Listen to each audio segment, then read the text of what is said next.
Coucou tout le monde et bienvenue sur ma chaîne pour une nouvelle vidéo. Et la vidéo de ce soir va être sur le match de PSG contre Nice.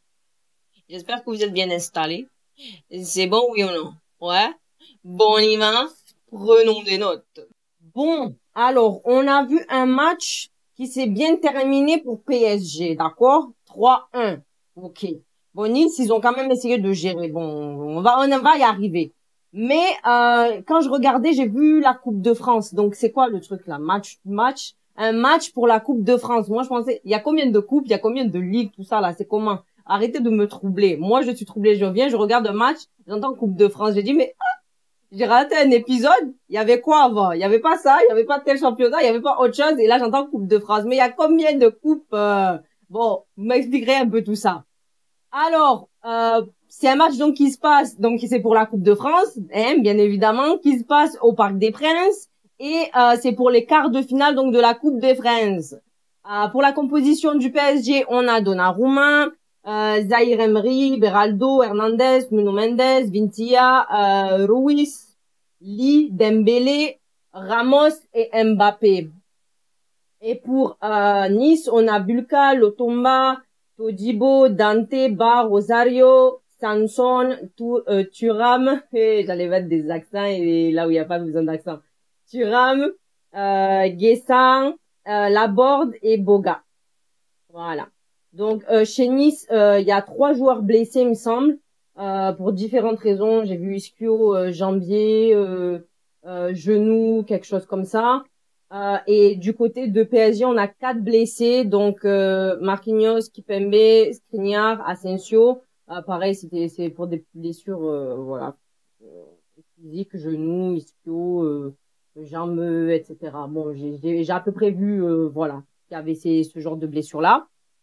Donc, on passe à la première mi-temps. On a vu un PSG en contrôle, un PSG en confiance, un PSG bien physiquement et un PSG qui a contrôlé la première période. On a eu beaucoup d'échanges aussi sur le terrain, hein. On a bien vu tout ça, voilà. Mais Nice ne s'est pas laissé abattre parce qu'au final, à la 33e minute, voilà, ils ont marqué un premier but. Mais avant de passer à Nice, regardons un peu tout ce que le PSG a fait en commençant le début de cette première mi-temps. Beaucoup d'inter-échanges, beaucoup d'échanges sur le terrain, beaucoup de tentatives et puis, 14e minute, qui marque Kylian Mbappé. Voilà comment il s'est fait.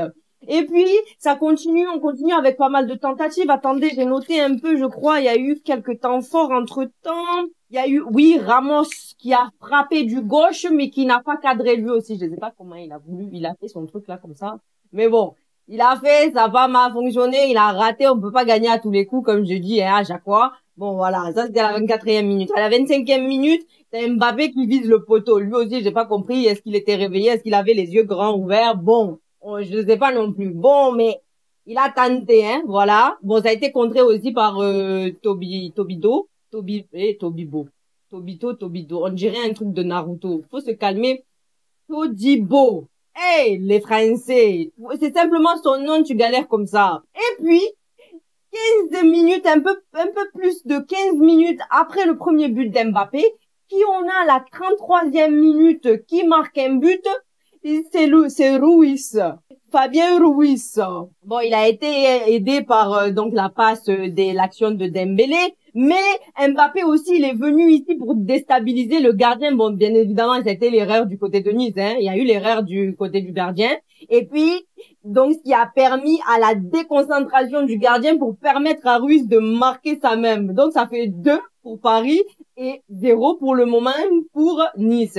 Mais bon, Nice est arrivé un peu à la 37e minute pour mettre un premier but, donc de leur côté, ça a marché quoi, ça a marché. On peut rien dire, ils ont tenté, ils ont fait, et puis ils n'ont pas échoué vu qu'ils ont eu un. Hein? Voilà. Donc pour cette première demi-temps, on a eu pas mal de belles occasions de tentatives et de buts de chaque côté des deux équipes. Après ce but de Nice là, est-ce que vous avez vu la même chose que j'ai vu? Nice a complètement changé de style de jeu. Ils ont essayé de tenter un pressing sur PSG. Bon, tu vois qu'ils ont eu un peu d'espoir, un peu de revivance un peu sur le terrain. Même moi, mon vocabulaire, de toute façon, là, je sais pas quel mot j'ai inventé. Est-ce que ça existe même? En tout cas, vous avez compris. Tu vois qu'ils sont revenus dans le jeu avec une approche différente, des tentatives différentes, même si, tu vois qu'ils ont tenté pas mal quand même si c'est pas bien fini au final, hein, bon, les tentatives mal terminées, bon, ce n'est pas grave, ils ont tenté, on a vu l'effort qu'ils ont fourni de Nice pour percer, essayer de percer et à marquer plus. Bon, ça ne s'est pas fait, mais voilà, tu as vu que avec ce but, God, les Français, avec ce but, ça leur a redonné espoir de revenir dans le jeu. Pourquoi est-ce que vous êtes trop dans le dérangement comme ça, certaines équipes? Pourquoi vous attendez de marquer pour bien vouloir vous relancer et jouer dans le match? Moi, je comprends pas. Pourquoi vous faites ça? Pourquoi vous attendez d'avoir un point pour faire les choses meilleurement? Hein? On n'attend pas ça. On joue bien depuis le début. Tu n'attends pas de faire des foutaises. Et après, quand tu marques, c'est là, tu dis, oh, l'étoile a brillé. Non, on fait pas ça. On joue bien depuis le départ. Bon, en tout cas, Nice, ils ont tenté, on a vu, et puis ils ont changé un peu avant la fin de la mi-temps. Ça s'est terminé en 2-1. On continue avec la deuxième mi-temps. Dans cette deuxième mi-temps, quand j'ai parlé en fin de première mi-temps du changement de Nice, ils sont revenus, les deux équipes, ils sont revenus un peu endormis, relâchés sur le terrain au début de cette deuxième mi-temps. Pourquoi vous faites des choses comme ça? Vous avez un peu fait la sieste là de 10-15 minutes dans les vestiaires, ou bien faut pas commencer le début de la deuxième mi-temps comme ça. Bon, c'est de bon Dieu. Bon, on a eu pas mal d'occasions de tentatives et il y a eu un tocard là du côté de Nice qui a raté sa frappe cadrée. Donnarumma a arrêté ça même. Quand je dis cet homme, il me met toujours dans des états. J'ai dit, mais Donnarumma, il est présent comme ça. Papa, Donnarumma. À chaque fois que je parlais de Donnarumma, j'ai toujours un peu des étoiles dans les yeux façon. Bon. Donnarumma a stoppé le ballon cadré du joueur de Nice. Et c'est là qu'on voit le troisième but du PSG de Beraldo à la 60e minute. Tu vois, ils se sont un peu échauffés façon qu'ils étaient endormis auparavant, au tout début de la deuxième période. Là maintenant, ils se sont après 10 minutes d'échauffement, bam, troisième but. C'est bien fait même. Beraldo même il nous a montré comment il a fait son truc. La barre de Lee. Mais moi j'aimerais bien voir ce Lee un jour marqué comme ça. J'attends de voir Lee. Parce que Lee, quand même, il a tenté. Bon, ça n'a pas marché, mais Lee a tenté, ça a donné la barre, le ballon sur la barre. Bon, ça sera pour une prochaine fois. Mais j'aimerais bien le voir marquer ce Lee-là. Parce que souvent, il se glisse comme ça, il essaye de faire des tentatives, mais ça ne marche pas. Bon, on peut rien faire, oh. Il y a eu ensuite certains changements dans les deux équipes. Barcola qui rentre. Barcola, je vous ai dit, je le garde à l'œil. Barcola qui rentre, dès qu'il rentre, tu sens sa présence sur le terrain. Comment tu peux sentir la présence comme ça de quelqu'un? Tu as senti la présence de Barcola, il est là, il court, il est de partout, voilà, il essaye, il tente, voilà, il essaye de créer des ouvertures, des occasions. Bon, on a vu le jeune Barcola. Dembélé qui fait un tir de loin, mais bon, ça a été arrêté aussi par le gardien. Bon, il a tenté, on ne marque pas à tous les coups aussi. Bon, on a vu avec tout ça un PSG qui faisait tourner le ballon un peu dans son camp, façon. Tu voyais qu'ils étaient en mode easy, tranquille, voilà. C'est nous qui avons le contrôle en fin de match, voilà, comme ça. Bon, ça aussi, on a vu que ils avaient les mains dans les poches, tu vois, ou pas, en mode chill out, voilà. Mais je voulais aussi parler de l'action du gardien là de Nice. Vous avez vu ce qui s'est passé? On lui a explosé le nez. En plus, c'est même pas l'équipe adverse. C'est son coéquipier même, Tokarien, qui est venu déjà lui envoyer un coup de pied dans les ventres. Avec le coup de pied qui est arrivé dans l'abdomen, il a arrivé dans le visage. Et dans le visage, il lui a pété le nez. Il lui a cassé le nez comme ça. Mais ce gardien là, il a décidé de rester ferme. Bon, il s'est fait soigner par les paramédics, voilà. Mais il a décidé de rester sur ses positions. Il a dit, je veux pas sortir en fin de jeu parce que voilà, je reste ici. Bon, je vais terminer ce match. Il est resté jusqu'à la fin. Bravo à lui, en tout cas. Et il y a ce Zahir Emery que j'entendais un peu façon là, que je voyais, voilà, sur le terrain lui-même, là. C'est quel prodige façon, ce jeune homme-là. Je vois un peu le talent. On sent quand quelqu'un est talentueux. En tout cas, lui, là, il faut le garder à l'œil. Je le garde à l'œil aussi comme le Barcola, là. Quand je dis je garde quelqu'un à l'œil, je garde à l'œil, voilà. Et quand ça me marque, je reviens encore dessus. Mais faut me dire c'est qui. Lui-même, il sort d'où? Pourquoi j'ai pas entendu parler de lui avant? Moi, je veux savoir pourquoi je n'ai pas entendu parler de ce Zahir Emery avant. Pourquoi c'est qu'aujourd'hui même que là, ça fait dans ma tête et dans mes oreilles et dans ma vue. Je n'ai pas compris.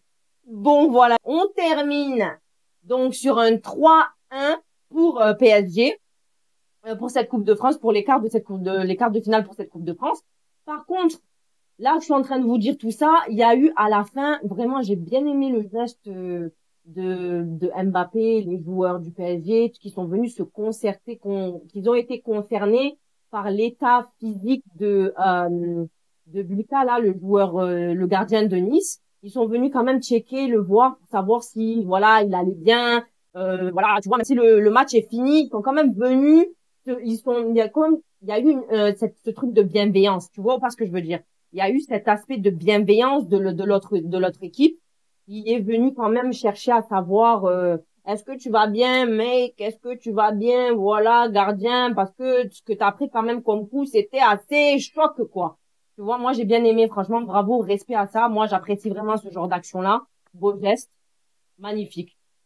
Tu vois quand même que des fois c'est pas que il y a des foutaises façon de vauriens de joueurs, mais là tu sens que la l'humanité s'est fait savoir par rapport au camp adverse et à ce gardien qui a subi ce choc de son coéquipier le Tocarien. Voilà. En conclusion, on a un PSG en contrôle, les Niçois qui n'ont rien lâché, qui se sont démenés, qui ont fait pas mal de belles occasions, de belles tentatives. Il y avait de belles opportunités qu'ils ont tenté de créer, etc. Même si ça n'a pas eu un bon résultat de leur côté, on les a vus. Ils étaient vraiment présents. C'était pas un match endormi où tu t'endormais devant, tu vois, où tu étais en train de dormir. C'est un match où tu vois qu'il y a eu quand même la passion des deux côtés et surtout une équipe comme Nice face au PSG, tu sens que la différence, voilà, elle se fait sentir. Ils n'ont rien lâché. Ils ont la poigne et la rage jusqu'à la fin. Bravo à Nice en tout cas. Et bravo aux gagnants, hein, aux vainqueurs PSG. Qu'est-ce que tu veux dire?